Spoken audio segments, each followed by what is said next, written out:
Gracias por estar con nosotros nuevamente en Conceptualizando. Cuando los gobiernos no son justos, el pueblo se rebela. Eso plantea la Biblia.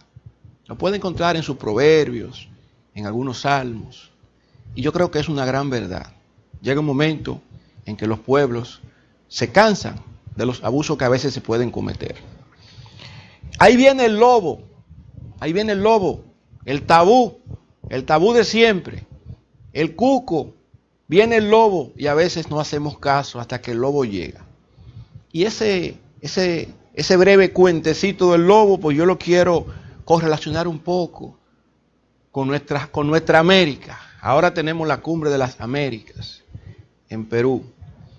Las famosas economías de nuestra Latinoamérica, que muchas veces plantean crecimientos económicos asombrosos en algunos países. Y el tabú, el crecimiento económico, los narcoestados, el lavado, el tipo de negocios ilícitos que muchas veces ocurren. Y yo me pregunto qué ocurriría con el Producto Bruto Interno de los países de Latinoamérica si le quitaran el lavado. ¿Cuántas torres que se han construido en todos estos países, incluso el mío, la República Dominicana, quedarían en el suelo? Pues no se pudiesen haber construido sin estos mecanismos que todos sabemos son ilegales. Pero no se salva nadie. Dicen que nadie puede tirar la primera piedra. Y en ese sentido, no se me ofendan, pero quisiera pues darle un saludo a los que están por allá en la Cumbre de las Américas, a los mega líderes que devoran Latinoamérica y empobrecen a la gente buena de nuestros pueblos. Pero todos han ido cayendo paulatinamente. Fujimori, Kuczynski, Lula, otros no se atreven a viajar, como es en el caso de Maduro, y muchos otros han sido señalados. Ha sido señalado por sus propios pueblos, por la justicia de sus pueblos. Pero como nadie puede tirar la primera piedra, ¿cuánta falta hacen en estos días? Gente de la talla de los Kennedy, de los Lincoln, de los Gandhi, de los Martí, de los Luther King, de los Bolívar, de los Juan Pablo Duarte. Y precisamente voy a compartir con ustedes de que en el día de hoy, a las 7, hay un encuentro que tiene el movimiento tricolor por la soberanía nacional, un encuentro que tienen pues en el antiguo Hotel Plaza Naco. Y allí pues estarían pues celebrando esa actividad, un encuentro interesante donde se van a tocar los temas relacionados pues con la soberanía, todo este tema migratorio. Así que las personas que están invitadas o que pudieran llegar, pues sepan que esa actividad se desarrolla hoy a las 7 de la noche. Entramos entonces en nuestros temas de Conceptualizando. En el día de hoy compartimos un artículo en las redes sociales y en nuestro blog, que estábamos en un punto de inflexión, estamos llevando al país a un punto de inflexión. Un punto de no retorno. Es un punto donde ya a partir de ese momento no se puede dar marcha atrás. Porque implica un cambio brutal de paradigmas. Hemos estado siendo sometidos a una cantidad de cambios simultáneos, sin el país estar necesariamente preparado. No sabemos si ha habido toda una planificación, ese cambio planeado que los estudiosos de la gestión plantean. O sencillamente si habrá venido todo esto como consecuencia de la necesidad de ser signatarios de una serie de acuerdos internacionales, aún sin el país haber estado preparado. Y por eso la negación, la resistencia al cambio, la prueba hasta que finalmente se pueda lograr el compromiso. Lo lógico hubiese sido haber tenido una visión compartida, un liderazgo carismático que sencillamente declare que no va a estar en el status quo, que lo va a vencer, que lo va a sustituir por un mejor escenario y lograr que los actores del sistema pues se comprometan en ese nuevo proceso para lograr ese nuevo escenario, un escenario mejor para todos los dominicanos en nuestro caso, para lograr el compromiso y después la implementación. Pero la práctica política en nuestro país no ha sido así, así no es que se ha actuado en el tiempo. Y nos preguntamos, ¿quién le pondrá el cascabel al gato con la cantidad de cambios pues que el país ha tenido y sigue teniendo, que aparentemente no nos llevan, o la gente tiene el temor de que no nos lleve a buen puerto? Primero, el país se abocó a la firma de todo lo que fue el Tratado de Libre Comercio, conocido por DR-CAFTA. Se sabe que el país, desde el punto de vista competitivo, no estaba preparado para eso, pero había que firmarlo. Desconocemos esas intríngulis que se dan en el poder para que se puedan producir acuerdos de este tipo, aún a sabiendas de que nuestro país no estaba preparado. Sin embargo, es un hecho de que toda esa tendencia neoliberal de lo que implica la libre empresa llevó a la República Dominicana a un tratado de libre comercio, a un desmonte de todos aquellos aranceles que estaban muchos de ellos tratando de proteger al productor nacional, y ese desmonte pues venía en la otra cara de la moneda con todo lo que ha sido la gestión de impuestos internos, porque en la medida en que los impuestos al comercio exterior debieron estar reduciéndose, como de hecho ha ocurrido, pues entonces más bienes y servicios de orígenes de otros países pues han tenido la oportunidad de entrar a la República Dominicana, y entonces también el país pues poder hacer lo propio, tratando de exportar los productos nacionales a esos países. Pero con el deterioro que se produce al quitarle la protección efectiva al productor nacional, hace entonces que tenga un encarecimiento el costo unitario de producción, y entonces la alternativa que le ha quedado al productor nacional, al no poder subir los precios, sencillamente ha sido tener que tener un margen de beneficio menor. En estos días vimos y compartimos el mensaje, la opinión que había transmitido la Asociación de Industria de Herrera, donde estaban planteando claramente que se habían perdido alrededor de 77,000 empleos en los últimos años en el país, producto precisamente de lo que ellos han denominado un proceso de desindustrialización. Por otro lado, vimos todo este tema, ese también cambio que entró a la República Dominicana, y no necesariamente estábamos preparados con un proceso de gestión del cambio, pero también fue un cambio que hizo que todo el mundo tuviera que entrar de repente. Y conocemos los resultados. Mucha gente se queja en estos días de todo lo que es la seguridad social. Cuando esto ocurrió, que entró al país, pues también se dice que fue un copy-paste de leyes que ya habían sido implementadas en otros países y se trajeron y se implementaron aquí. Se crearon una serie de instituciones y al fin y al cabo el usuario, que en el caso por ejemplo del seguro médico es el paciente, es el afiliado, pues es el menos beneficiado al fin y al cabo, porque los planes que se tienen cada día se deterioran con una cobertura menor, y al mismo tiempo los precios, pues las tarifas no benefician a los prestadores del servicio, que en este caso son los médicos y las clínicas. Ese caso también vimos cuando se analizó en semanas pasadas todo el problema que había con la seguridad social y la tendencia que llevaba para el deterioro de los niveles de servicios y la calidad de los mismos. Por otro lado, la ley de lavado de activos, que para nadie es un secreto, ya eso es algo que ha ocasionado en el país mucha gente preocupada, muchos pronunciamientos, muchos análisis, y ahora se está hablando, luego de esto, la necesidad de una amnistía fiscal, que primero la planteó el CONEP, la planteó la Asociación de Industria, luego planteó un anteproyecto de ley, la diputada Farideh Raful, la sometió ese anteproyecto para una amnistía fiscal, específicamente abarcando aquellos empleados que tienen la necesidad del pluriempleo y que no estaban tributando porque no estaban sumando el total de los ingresos y por lo tanto siempre quedaban por debajo de la escala y en ese sentido pues no pagaban los impuestos. Esto ha provocado pues ese tema a nivel nacional. Se ha querido plantear una amnistía fiscal para esto. La Dirección General de Impuestos ha actuado muy profesionalmente, con mucha eficiencia, y planteó también recientemente que ya el 40% de los casos habían sido resueltos. Y realmente no eran tantísimos casos, eran realmente un porcentaje muy pequeño de personas en esta situación.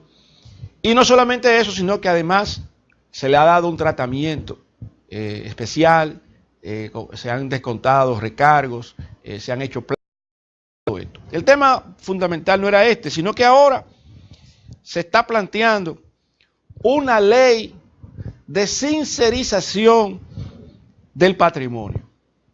También de nuevo la Asociación de Industriales, el CONEP, y en este caso también la Asociación de Jóvenes Empresarios, ANGE, han estado apoyando la idea de que se someta lo más rápidamente posible un anteproyecto de ley para la sincerización del patrimonio y que esto implique que todas las personas tengan la oportunidad de declarar todos los bienes que tienen, que esto no signifique, según estaba planteando la gente del CONEP, de que esto significara impuestos adicionales, ni mucho menos, pero que sí implique que todo el mundo esté como tranquilo con este tema. La gente de ANGE, sin embargo, están planteando, al igual que algunos miembros de la Asociación de Industria, de que esto debiera verse como un todo para que finalmente se desemboque en lo que sería el pacto fiscal, un tema que ha sido debatido y que siempre queda a un lado, sobre la mesa, pero a un lado, finalmente no se toman decisiones. Y en esta parte, pues, que no solamente implique el compromiso de los contribuyentes para el cumplimiento de sus deberes tributarios, sino que también implique la austeridad, la objetividad en el manejo del gasto público. De manera que ese presupuesto que se hace anualmente, pues realmente implique el apoyo a aquellas actividades y proyectos que traen como consecuencia realmente el desarrollo sostenido para el país. Por eso, este planteamiento está dentro del documento de la Estrategia Nacional de Desarrollo.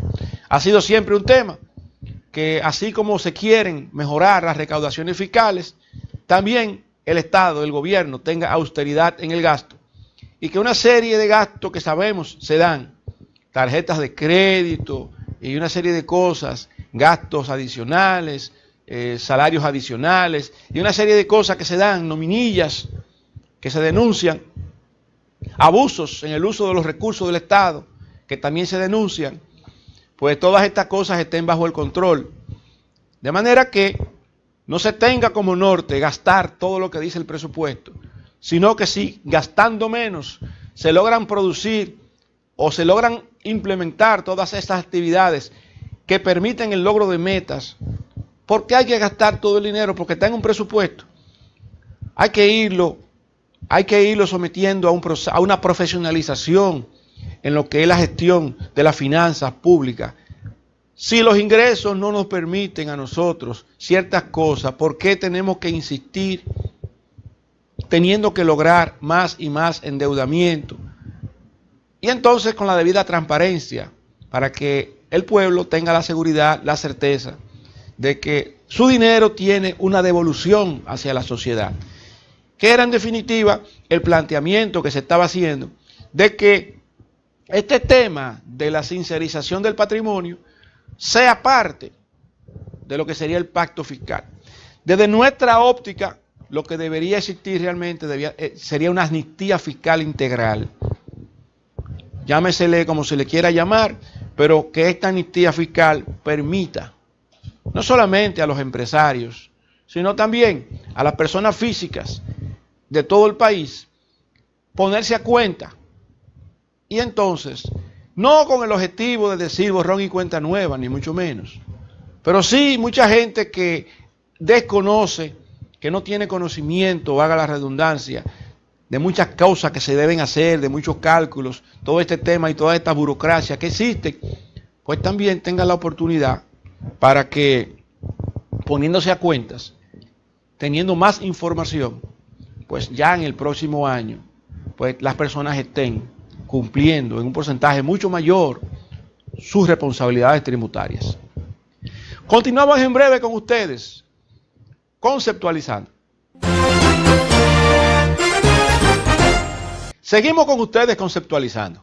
Veníamos analizando la cantidad de cambios que se han introducido al país y la necesidad de readaptación que toda la población ha tenido que tener, valga esta redundancia nuevamente, para que pueda montarse en ese tren del cambio, coexistir y sobrevivir con algún grado de calidad y de eficiencia.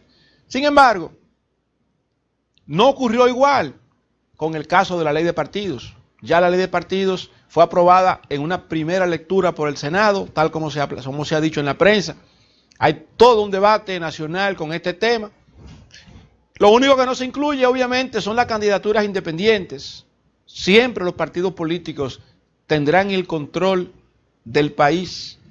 Y entonces, ahora, el nuevo cambio, en dado caso de que esto pudiese ser aprobado, sería pues que unas primarias abiertas implicarían prácticamente realizar 2 veces las elecciones en el país, con un montaje que ha sido traumático, el de las elecciones nacionales naturales. Imaginémonos ahora lo que podría ser, lo traumático que podría ser, que estas elecciones también se hagan en los diferentes partidos y que sea la propia Junta Central Electoral la que lo tenga que montar.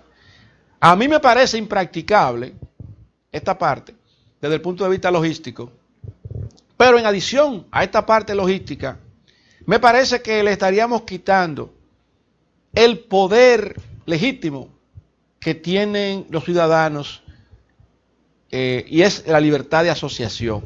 No es posible que si un grupo de veterinarios o de médicos o de abogados o de contadores o de estudiantes deciden formar una asociación, tienen sus estatutos, lo incorporan, ahora ellos no tengan el derecho de elegir a sus miembros, a sus dirigentes, a su directiva, utilizando los métodos que ellos mismos han establecido en sus propios estatutos.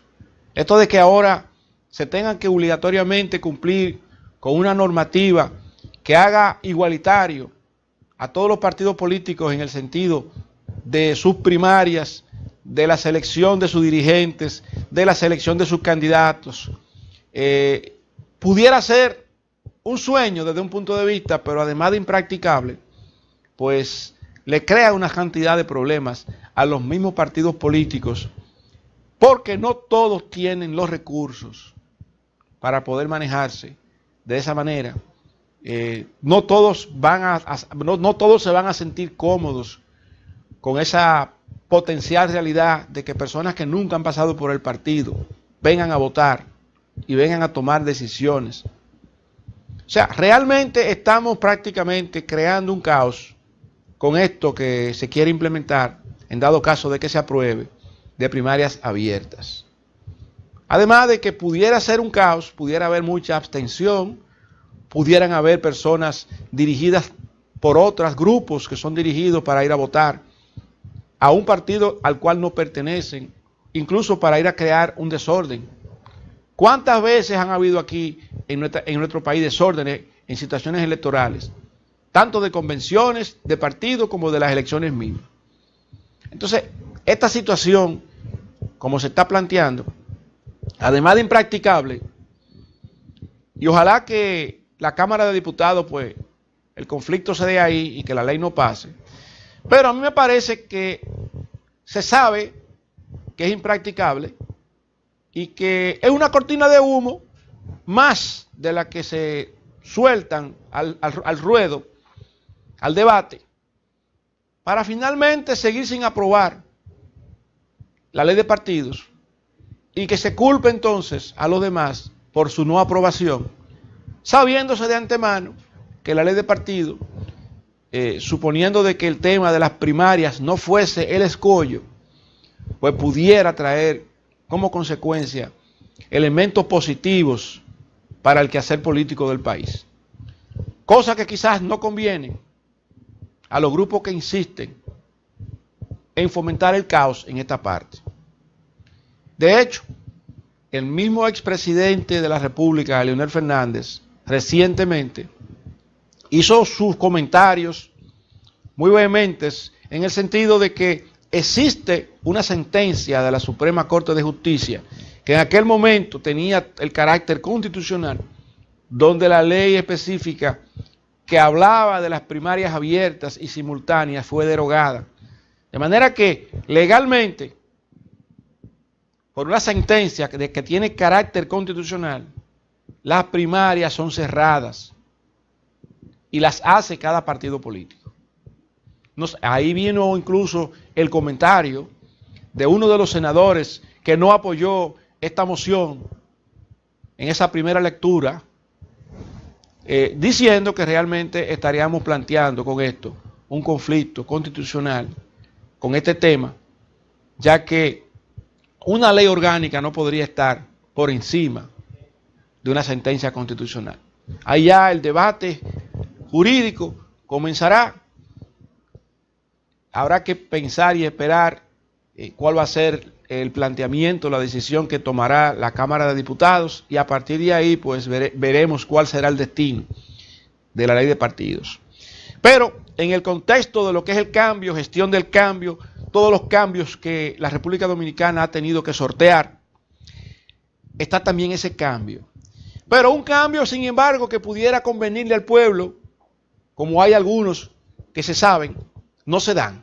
Por ejemplo, la ley de extinción de dominio no se le da hacia adelante, porque esa ley dice que aquellos funcionarios, no importa de qué partido político, se hayan enriquecido de manera ilícita a través de mecanismos de corrupción administrativa, podían ser entonces, ser sometidos y recuperar esos bienes mal habidos por la utilización de esos mecanismos corruptos, y entonces ese dinero recuperado pudiera ser utilizado por el Estado.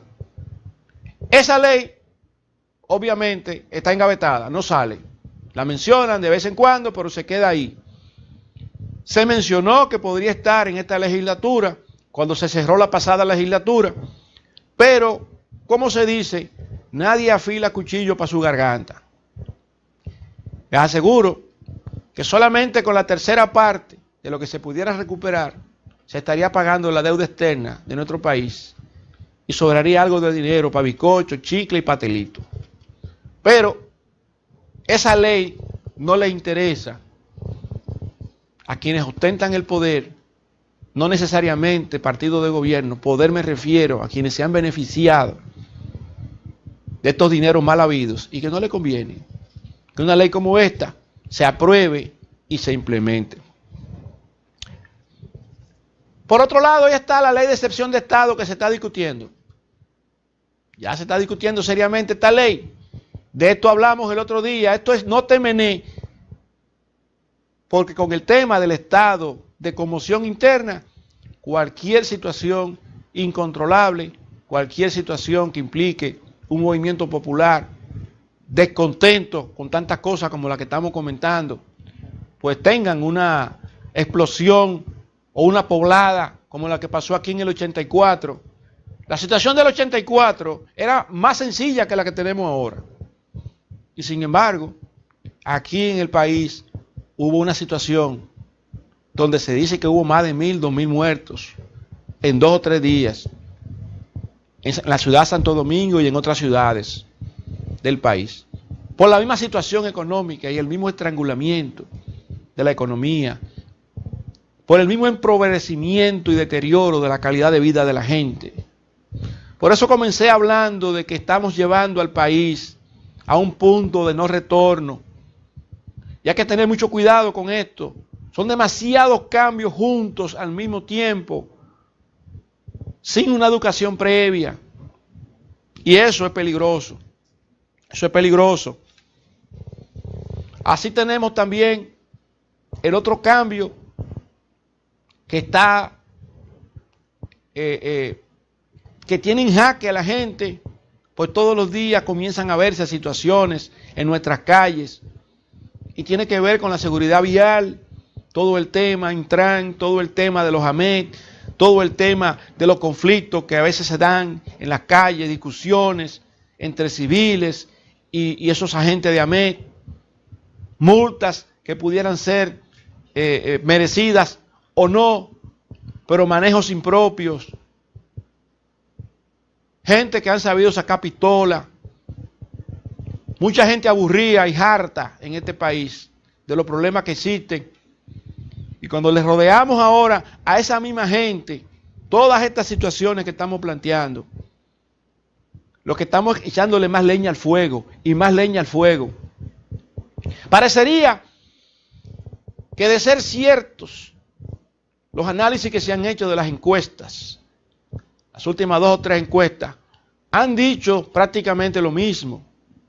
Más del 70% de la población entiende que el país va por mal camino, lo que implica que la popularidad del presidente Danilo Medina ha ido en picada. Y parecería que todo esto que queremos hacer se tratara como de una venganza, porque ¿por qué hay que castigar a los más pobres de este país? A la gente que trabaja, ¿por qué es la que tenemos que castigar? ¿Por qué tenemos que llevar a la gente a una situación de desesperanza, de no saber qué hacer? ¿Por qué la gente tiene ahora que volverse loca? A tomar préstamos para poder cumplir con una serie de deberes que para ellos han sido sorpresa, independientemente de los planes. Pero el país está realmente al borde de una situación que pudiera llevar al país a una ingobernabilidad y no nos estamos dando cuenta de eso. Estamos empujando y la gente todos los días está más harta con J de la situación que se está viviendo en el país. Además de los temas de inseguridad ciudadana, de los feminicidios, de los atracos, de un tránsito insoportable.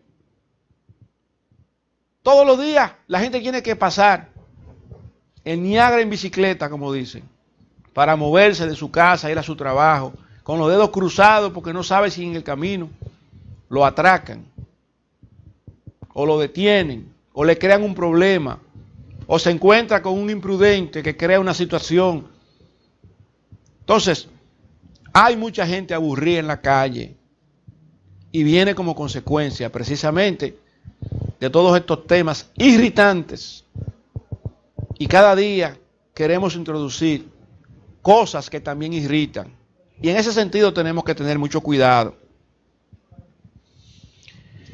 La excepción a estos temas, en el sentido de su manejo profesional en cuanto al cambio, ha sido la gestión, precisamente, que ha hecho la Dirección General de Impuestos Internos, porque ha estado todo el tiempo educando, mandando información, publicando normas, mandando la información a la gente para discutir las normas, para que la gente que quiera opinar lo hiciera en su momento, dándole plazos a la gente para que se entere y opine sobre las mismas normas.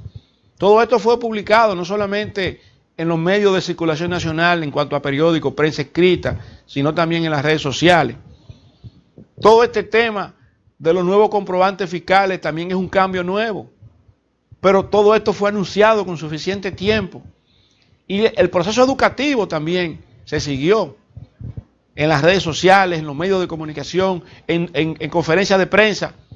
Todo esto se ha ido manejando y la Dirección General de Impuestos Internos ha estado haciendo su trabajo con mucha profesionalidad y también con un sentido humano, porque en los casos específicos donde la gente ha dicho no puedo, me estoy enterando ahora, es imposible para mí, pues también han sabido, como dicen aquí, buscarle la vuelta a la gente para que por lo menos la gente asuma y aprenda que debe comenzar a cumplir con sus deberes tributarios.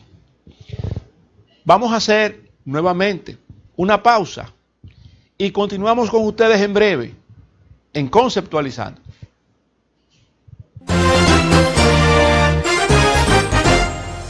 Seguimos con ustedes conceptualizando. Hablábamos de la cantidad de cambios que se han introducido en el país y que continúan introduciéndose y que impactan a la mayoría de los dominicanos y que lo colocan en un proceso de aprendizaje. Los cambios no son malos, los cambios son buenos. La gente tiene que acostumbrarse a que cuando un país progresa es cuando un país decide cambiar. Lo malo de todo esto es que uno desconoce cuáles son las estrategias que se están apoyando con estos cambios, o si los mismos fueron cambios planeados, o si los mismos realmente están defendiendo los mejores intereses del país. Pues no sabemos el tipo de decisiones, dónde se toman, cómo se toman, por qué se toman. Sencillamente se anuncian los cambios. Y la gente que no participa, que no conoce, pues se le hace un poco más pesado subirse al tren del cambio. Se dice que sin participación no hay compromiso. Y entonces, si usted quiere que la gente apoye el cambio, hágalo partícipe de la idea, permita que opine, interactúe, y esa persona incluso se va a sentir dueña de la idea. Luego, cuando venga la decisión, seguramente la resistencia al cambio va a ser menor. De eso se habla normalmente en todo lo que es el proceso de gestión del cambio. Sin embargo, en estos cambios hay una ley que no se le quiere dar importancia, y yo creo que es una ley fundamental para la República Dominicana. Una ley bien hecha, completa, que le retorne al pueblo dominicano el poder que realmente tiene. Que ese jueguito de la democracia, de ir a votar cada 4 años por los partidos políticos que han destruido este país, cada vez que le toca gobernar y hay un cambio de gabinete, la pregunta fundamental que se hacen los nuevos miembros, los nuevos funcionarios es: ¿qué voy a hacer para hacerme? La gente lo sabe, y el vecino va y te saluda: mira, nombraron a fulanito, estoy pegado, ahora sí me hice. Y en eso, y con esa cultura del dolo, del enriquecimiento ilícito, del tráfico de influencias, del nepotismo, pues todo lo que han subido al poder en República Dominicana han estado practicando básicamente lo mismo, enriqueciéndose. Como decían por ahí, llegaron con chancleta y salen con jipeta. ¿Quién puede tirar la primera piedra? Y en eso yo creo que los dominicanos estamos conscientes y la sociedad está cansada de más de lo mismo. Y esa ley, sin embargo, que es la que le puede devolver al pueblo el poder que teóricamente debe tener, es la ley de referéndum. En todos estos cambios, si existiera una ley de referéndum, fuera el pueblo dominicano el que estuviera diciendo: esta es la ley de partido que yo quiero, con esta característica, y no que dos personas de un mismo partido político tienen paralizado el país, porque ellos son los que deciden la suerte, el destino y el futuro de la República Dominicana, porque tienen el poder bicameral en sus manos, el Congreso, el Senado, y según se dice, están blindados jurídicamente para que todos aquellos que han pasado por el gobierno, al menos en los últimos 20 años, tengan impunidad. Entonces, siendo así, la ley de referéndum debería ser exigida por el pueblo dominicano. Debería ser incluso una de las principales exigencias que debía tener Marcha Verde, que hace tiempo como que no se deja sentir. No para marchar, sino para lograr que el pueblo dominicano realmente tenga esa figura sin limitaciones, porque el pueblo dominicano y cualquier pueblo que se dice teóricamente que es soberano, realmente sea el soberano.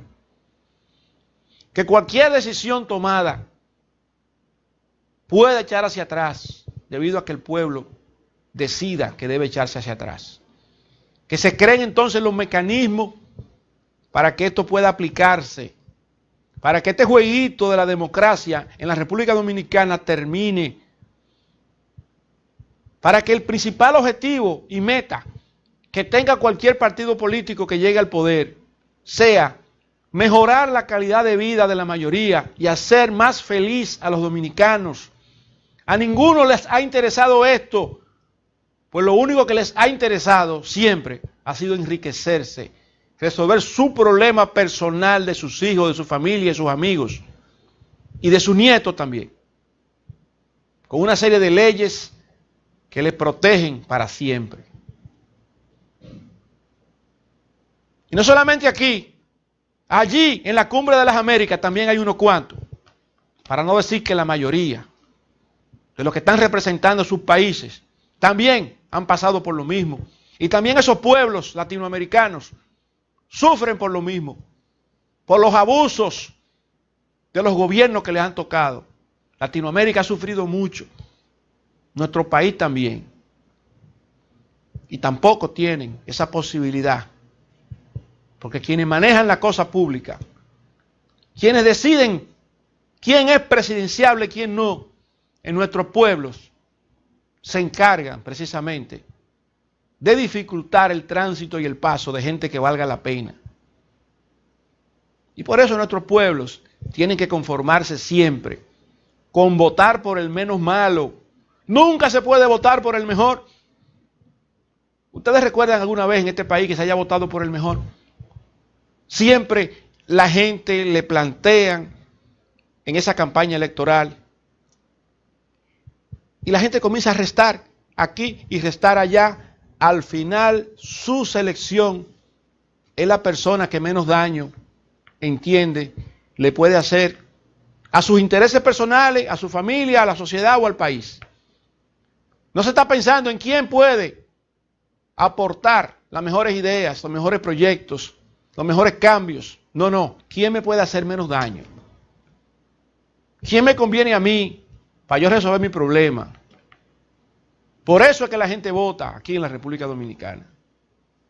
Y va a ser así mientras esa ley de partido no incluya las candidaturas independientes, donde mucha gente buena que existe en República Dominicana tenga la oportunidad de acceder a un cargo público, a un cargo electivo, sin la necesidad de pertenecer a ningún partido político. Y por otro lado, que esa ley de referéndum sea un hecho sin ningún tipo de limitaciones para el pueblo, para que el pueblo pueda tomar las decisiones que entienda cuando quiera y se acabe el relajo de nuestra democracia aquí en República Dominicana. Ese tema haitiano hace tiempo hubiera estado resuelto si nosotros tuviésemos la posibilidad de una ley de ese tipo. Pero ¿quiénes son los que toman las decisiones? Con una ley de ese tipo, nosotros tuviéramos representantes dignos en el Congreso y en el Senado de la República. La gente se sentiría orgullosa, incluso de decir soy político. Aquí hay mucha gente que cuando dice que es político, el otro lo mira raro. Y a veces tiene incluso que bajar la cabeza.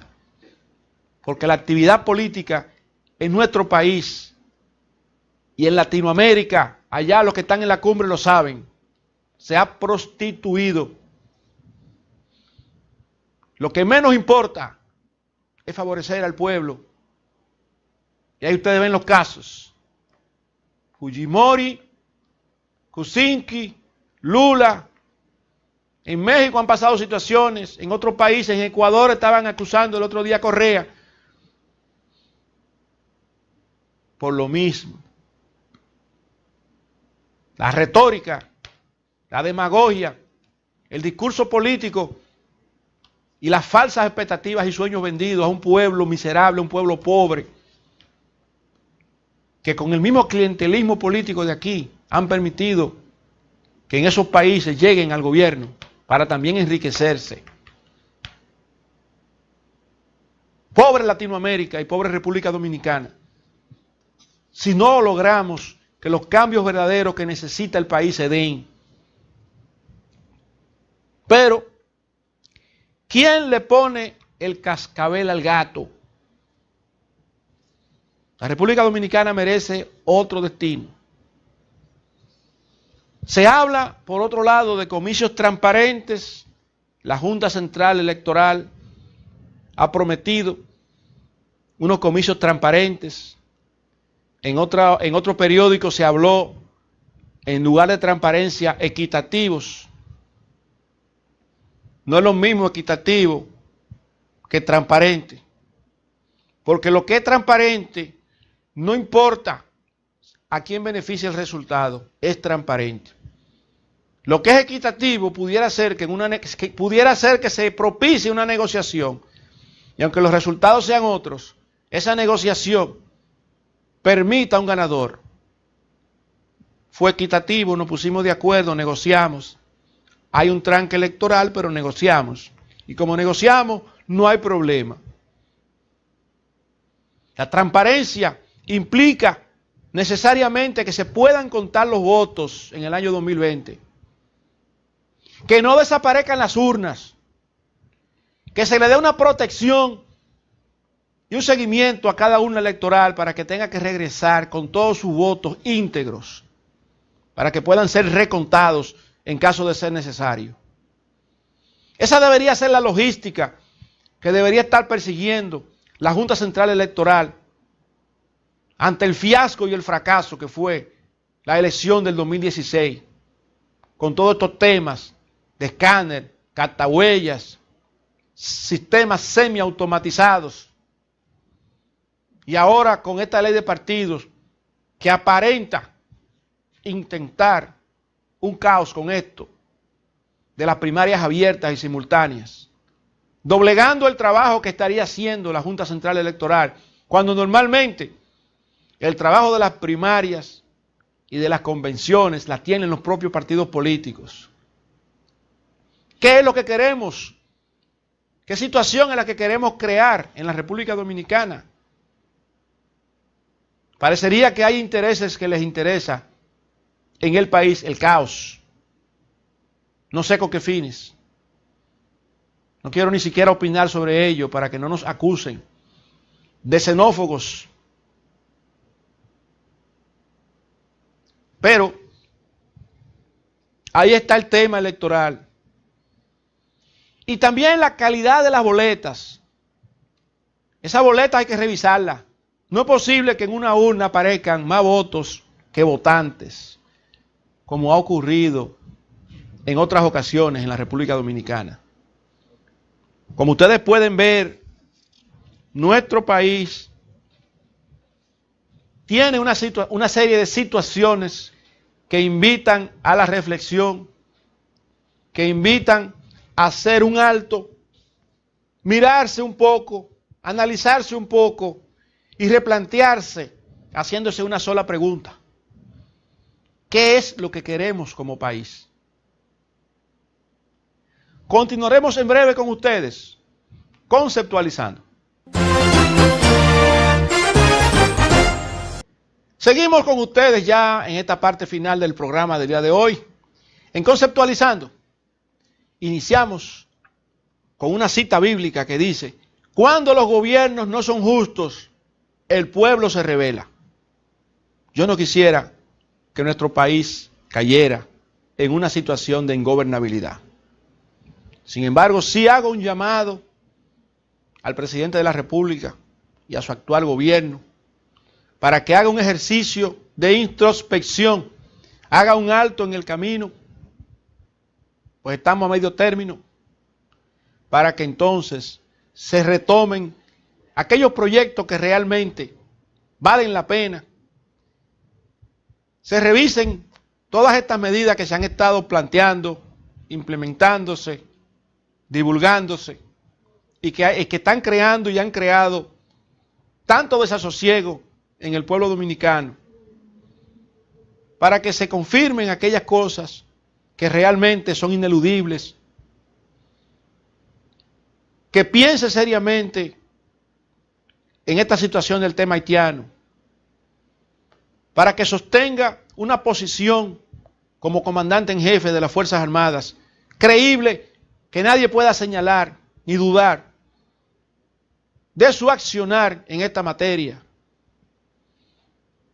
Y por otro lado, que considere seriamente el tema de la amnistía fiscal general, integral, para todo el país. Si acaso no se modifica la ley de lavado de activos, ya que se están planteando también aspectos relacionados con el tema de la potencialidad inconstitucionalidad de la misma. Y por otro lado, la separación de la parte que tiene que ver con tributación de la ley de lavado de activos. Esa reflexión yo creo que la puede hacer el presidente de la República a su llegada de Perú, y es mi invitación para que nuestro país se pueda mantener tranquilo. Hay demasiado fuego que se le ha echado, demasiada leña que se le ha echado al fuego. Este tema de la ley de partido, presidente, de las primarias abiertas, eso hay que aclararlo, hay que definirlo. Y si ciertamente su compañero de partido, Leonel Fernández, tiene razón cuando planteó que existe una sentencia que derogó esa ley y que esa sentencia es constitucional, pues que se respete esta parte. Independientemente de lo que haya dicho el Senado de la República, usted como presidente de la República es quien promulga las leyes, es quien la puede devolver al hemiciclo, es quien puede solicitar estudios, comisiones, de manera que lo que resulte sea lo que realmente le convenga a la República Dominicana, independientemente de banderías políticas. Finalmente, para concluir en el día de hoy, voy a hacer un comentario breve. Me salgo totalmente del tema político, que ha sido lo que hemos abordado en el día de hoy. Pero en una nota de prensa, el Papa Francisco planteó que no era cierto, que no es cierto ese pensamiento popular de que la Magdalena era una prostituta. Y entonces, consultando, nos dimos cuenta que tampoco en la Biblia se habla de ella como una prostituta. Sin embargo, en esa consulta sí nos dimos cuenta que sí se menciona y se cuestiona y se critica y se menciona lamentablemente así, directamente. Se habla de las adúlteras. Y el adulterio sí es castigado. Y en el ejemplo que cita la misma Biblia, en los Proverbios, le llama a la mujer adúltera mala mujer, la extraña. No le llama necesariamente, como le decimos aquí, en el tema de los cuernos, pero le llama ramera. Eso que ha sido la profesión más vieja, se da también en los hombres. Hay muchos hombres que están haciendo también este tema. Es decir, que las personas que están en adulterio, según la Biblia, no solamente son infieles, sino que también están ejerciendo la prostitución, según lo que pudimos confirmar en ese análisis. Otra gente le prefieren llamar escort, otros le llaman servicios eróticos, otros le llaman sugar daddy, como le dicen en Estados Unidos, a esas jovencitas que se van de fines de semana, por paga, obviamente. Al fin y al cabo, estamos hablando del mismo negocio más viejo. Muchos hombres, muchos jóvenes que están en eso también. Mujeres que le pagan a muchachitos y muchachitos que se ofrecen, muchachitas que se ofrecen, la prostitución. Mucha gente ni cuenta se da. Es un tema un poco difícil, sobre todo de aceptar, por el tema de la sobrevivencia que mucha gente tiene. Otros lo hacen por vagabundería, otros lo hacen por placer, otros lo hacen por negocio. Hombres y mujeres se han metido en este tema de los negocios eróticos. Concluimos en el día de hoy y le agradecemos su audiencia. Seguimos mañana con ustedes en Conceptualizando.